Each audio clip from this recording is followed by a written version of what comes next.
In this example, we have three divs with the classes grandparent, parent, and child.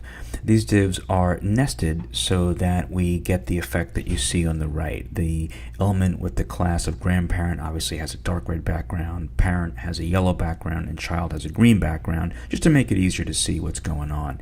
Now if we look at the CSS, we can see that the element with the class of child has position relative applied to it. But visually, there's no change in what we see. We see pretty much what we'd expect normally. So position relative has no effect. It brings no value here. But if I were to add these two properties, top and left, then you can see that the green box slides down. And the reason is because the top property says, hey, offset this element 100 pixels from the top of where it should normally be in the document flow. Now if I take that out, you'll see that that no longer happens. So the top value says offset this element 100 pixels from the top of where it should normally be in the document flow. And the left property is very similar. It says offset this element 50 pixels from where it would normally be in the document flow. Once again, if I take these away, you can see that the element appears exactly where we expect it to appear, and if I reapply them, it changes accordingly. Okay, now let's look at the next example where we have some other children, not just the single child, but now we have a few children. So let's look at the markup again real quick. Now we've got several children, not just one, and the first one has they all have the class child, but the first one has the class green and the rest of them have the class black. So if we look at the CSS for child.green, it has the green background, position relative, and we offset it 100 pixels from the top and 40 pixels from the left. Now the child.black elements have the black background.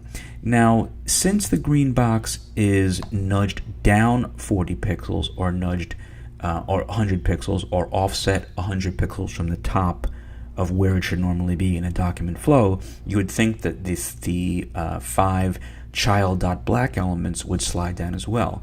The reason why they don't is because relative positioning, when you change any of the top, right, left, or bottom properties, the effect is only visual, meaning the physical effect on the DOM remains exactly the same, but the change is a visual one.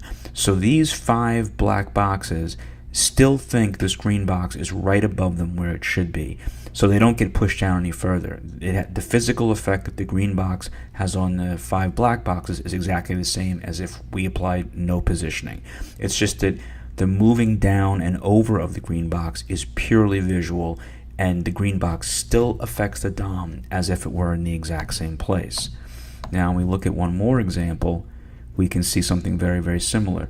We have another we've added some more CSS where we're saying the nth child 4. So the fourth element has been given position relative and nudged down 10 pixels and over 80 pixels.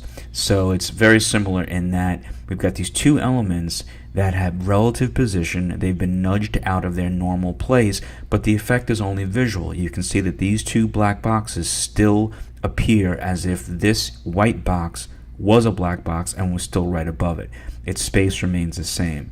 So that's a very important thing to keep in mind about relative position, is that the visual nudging, the moving around using the top, right, bottom, or left properties has only a visual effect on the DOM. It doesn't have a physical effect, and any element with relative positioning still affects the document flow as if it had no relative positioning applied. It still affects the document flow as if it were in the same physical location.